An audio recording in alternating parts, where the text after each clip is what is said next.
know, man. Dave, you wrote a great article yesterday about landlords, and in the house this morning we have Rick Glenn.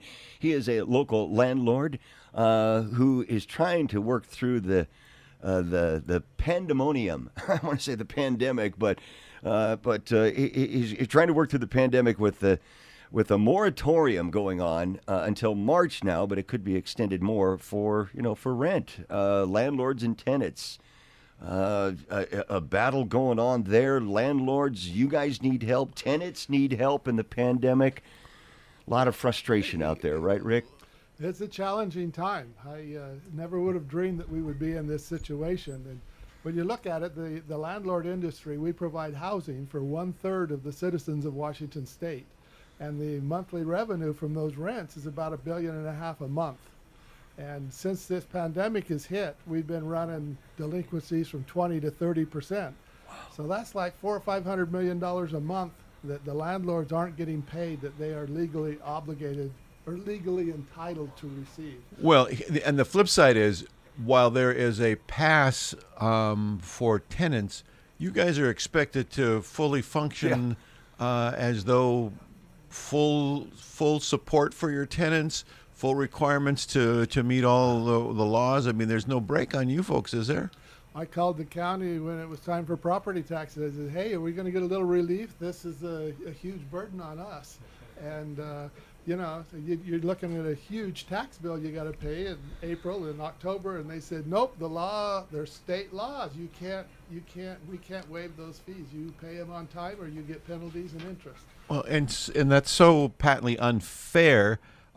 If you consider, especially if you consider that a big part of the reason for renters not able to pay is because of government enforced closures, government should make it up on either end. I think you folks, the landlords, who, as you say, really are sort of the bulwark between homelessness and the rest of us, you wind up being positioned as the bad guy. It's like, oh, the tenant. The poor tenant. I get that. He can't pay. I get that. But now the landlord can't pay. So if we're going to extend consideration, and I think we should, that needs to go to the other half of the equation. I mean, it's just as simple as that, isn't it, Rick? It really is. It's interesting that you look at the public relations issue and landlords, and over in Olympia, when you go to these legislative hearings, it's like the landlords are the evil people and they have all these bad intentions, and the reality is nobody who doesn't like people is in the landlord business, and we are in that business because we want to help people. We want to give them a place to live, and we enjoy working with those people, but we can't do it for free. Absolutely. You have the investment of the properties itself, and then just like you have mortgages of your own to pay and bills of your own to pay, and that's your source of income in many cases. And so, now I was trying to read through some of the material that you provided, Defoe's letter and all of that. Has the state done some, but not near far enough? I mean, you guys are to the point of lawsuit, right? Give us some fill in on that. Yeah, there are hearings, and I think as landlords, we looked that the legislatures would come in and save us because Inslee has, he just shows absolutely no concern, and it isn't our industry alone. I mean, he's killing a lot of industry in the state, but we thought the legislature would put some reins on it and hold him back and bring him under control, but so far they're acting like it's business as normal. Yeah. Even our local government, they raised all their fees by 20%. Your water, sewer, and garbage went up 20% just like every year. They're not making any kind of concession for this pandemic. And it's the state, they're talking about more new taxes. They want to raise gas taxes and they want to raise real estate taxes. And it's just like, don't you realize what kind of a situation we're in? It's like they're just tone deaf or something. Well, it's funny because I don't know if it was you or someone made the point that people still have to eat. They're expected to pay for their food. The stores aren't giving them less because the store's got to keep itself in business, right? Same thing is really true with the housing industry. And so if we're going to do some sort of vouchering system or whatever, I mean, it's all connected. We're all connected. Who should be left holding the bag? That's the question. That's true. And when you get right down to it, it's one of those situations where we can't survive long term unless something is done. And you look at any business, a legal contract is a basis for it. When we go to work, we make a contract with the employer that he will pay us for the work that we do. When we go to buy a car, we make a contract that we will make the payments on that car. And I have never forced a tenant to come and rent a place from me. In fact, last week I had a tenant that said, I don't really like this place. She gave me the deposit, everything. I said, fine. I gave her money back. I said, go your way. We don't force people to come and rent from us. And at the same time, the governor has come in and said, the legal obligation that we have to take care of that property and maintain it continues. But the tenant is no longer required to pay. For them, it's actually better than owning the property. Absolutely. Yeah, geez. You own yourself own 5 different properties. Of the people that live in those properties, 30%, 50% not paying rent, 100%. What is it? Some people, every situation is different.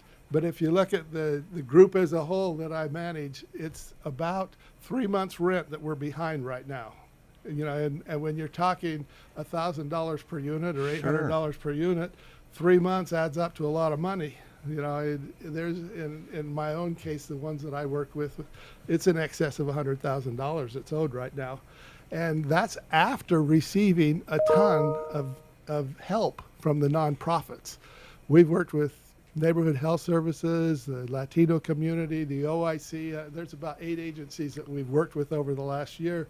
And our situation would probably be about twice as bad as it is. So they're able to subsidize in some small fashions a certain amount or a certain percentage. Is that how it works? Like if say Lance was renting from you and he couldn't make his rent, he would come to the Dave agency and Dave would say, get out. Security. No. Dave would say, Lance, we have these vouchers. They're good for $200. Maybe that'll help. Here you go. So then he would give that to you, and you're not out the whole shebang, but it doesn't cover you either, right? Yeah, what they call it is the Emergency Rental Assistance Program. Okay. And it's a very good program, and they have altered it. When it first started out, you actually had to forgive rent a portion of it to receive any help. But since then, they've liberalized it. And when it first started, you only could do it one time, and now they're letting tenants go back a second or a third time as circumstances require. So they've been very good to work with, but the biggest problem is that there's just not enough money or not enough staff to keep up with it. My tenants are telling me, I call and I call and I call, and sometimes I wait 2 or 3 weeks to get a response back. And right now, everybody's out of money. Everybody's dispersed all the money, and when you need $500 or $600 million a month to keep up with it, and the government's only giving 50 or 60 million, it's not enough. It's not even a drop in the bucket. So what happens next? Yeah. What can Yakima Joe Average do? People who are concerned about making sure that we have a rental industry, because critical to the successful communities. What do we do? Well, there's been several lawsuits filed, and I almost feel like Don Quixote because I'm dreaming the impossible dream. The government is supposed to protect my right to enforce my contracts and to get the money that I'm owed. But in reality, we're in a situation, and they have a good excuse. COVID's a good excuse, but they have literally attacked my constitutional rights. It violates state and national constitutional law to take something away without compensation. Sure. And so we've got a lawsuit in the mix, and there's been about 3 of them, and then the states just shrugged them off. They'd never gotten anywhere. This one, the governor's response was, you don't have a case, there's no merit to it. But it is proceeding, and it's actually in federal court, so we're waiting to hear. And the fact that it hasn't been dismissed already is kind of promising, but at the end of the day, it's an uphill battle to sue the government and expect the government to find in your favor. It's really a tough situation. Yeah. So loss, a lot of I suppose a lot of landlords are going to lose properties, right? It's happening already. Yeah. Our association gets reports every week of people who are, I've had enough, I'm selling out, I'm getting out of the business. And people say, oh, that's good. Well, the reality is there is only one bridge between homelessness and home ownership, and that's the rental industry. And so it just doesn't make any sense whatsoever to attack that industry or to force them to pay this burden. The reality is, in the last 10 years, there has not been enough rental property to meet the demand. Yeah, it's 1% rental rate around Yakima. How frustrating that must be. And now even less, right? Yeah, I had a phone call the other day, and they said, I'd want to rent that apartment. And I said, well, there's people living in that apartment. No, I saw them moving out. They're moving out. And I said, I haven't got any notice that anybody's leaving. But that's the kind of situation we're in. People are desperate for a place to live.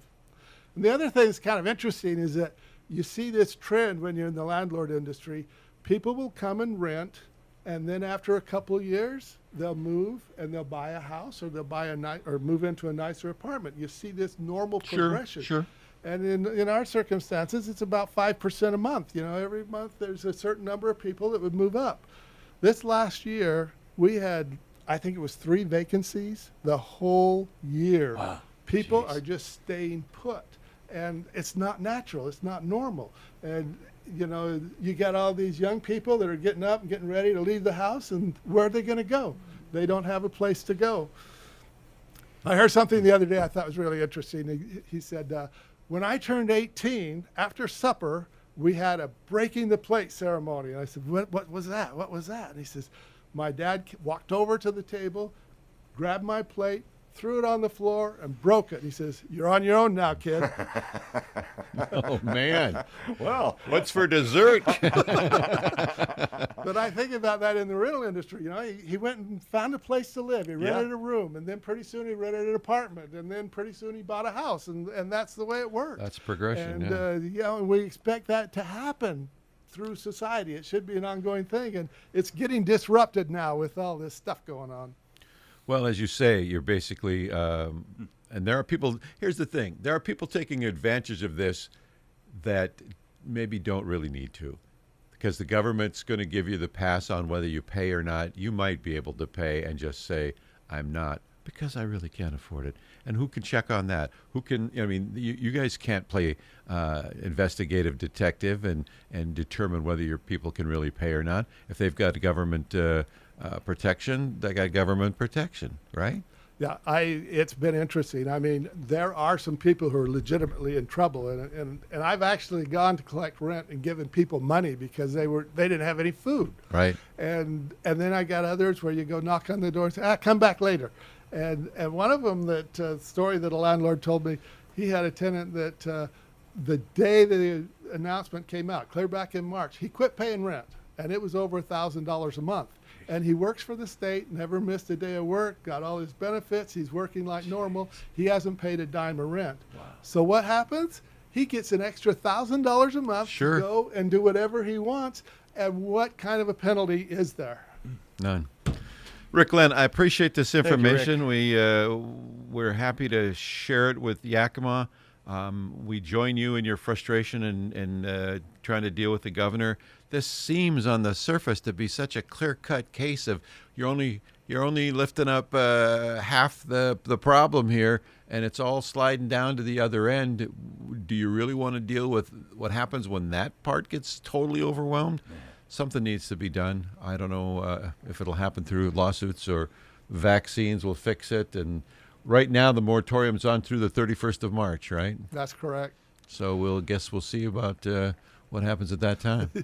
I'm hoping that things will get better. It's interesting. I've been involved in legislature like I never have before in my entire life. And you go and you go into these hearings and you think you've got the most logical argument you could possibly have, and then you have other people come in and say something 180 degrees difference, and they're arguing the same points. So as a legislator, they have a tough job, but you just got to keep fighting, and that's one of the reasons why I wanted to come see you guys, because I thought we got to get the word out more. We're suffering. We can't go on like this forever, and our whole economy in the Yakima Valley we need to get back to normal. It's been long enough now Right. that we should be able to say, hey, if you think you're in trouble, stay home, but everybody else, Right. let them go out and work. Let's get back to normal. A normal workforce effort would then generate the money to pay their own rents, and things Absolutely. can continue to flow. Rick Lynn, thank you for your time Thanks, this Rick. morning. Appreciate Thank it. you.